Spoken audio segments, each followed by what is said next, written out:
Македонски државјани се заглавени во кризниот регион. Габриела Лескова во овие вести кои се последните информации од МНР колку лица бараат евакуација.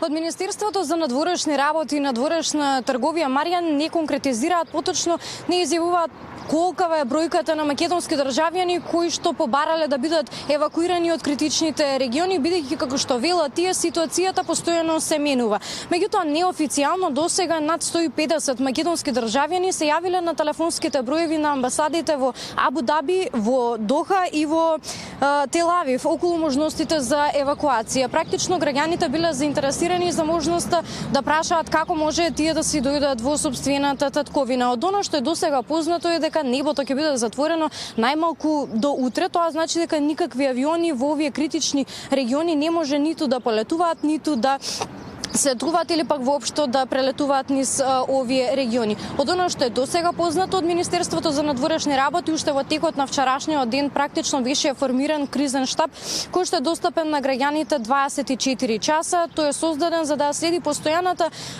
ситуација, односно како се одвиваат овие работи во критичните региони, меѓутоа и да им излезе во сусрет, односно да им помогне на македонските граѓани кои што се заглавени и да им ги понудат информациите. Согласно информациите од амбасадите од Македонија во Тел Авив, Доха и Абу Даби, како и според јавувањата на СОС телефонот на Министерството во Скопје. Тековно се зголемува бројот на наши државјани кои пријавуваат дека се затечени во загрозените подрачја.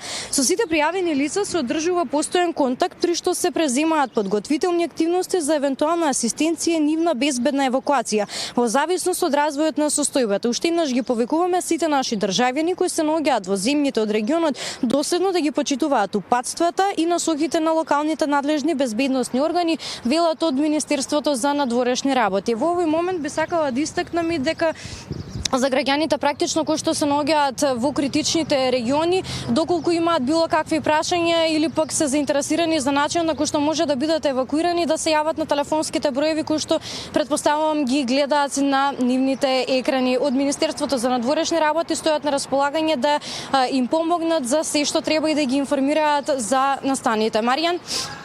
Габи, ти денеска разговараше со дел од македонците кои што се заглавени во овој кризен регион. Што велат тие, каква е денеска состојбата таму?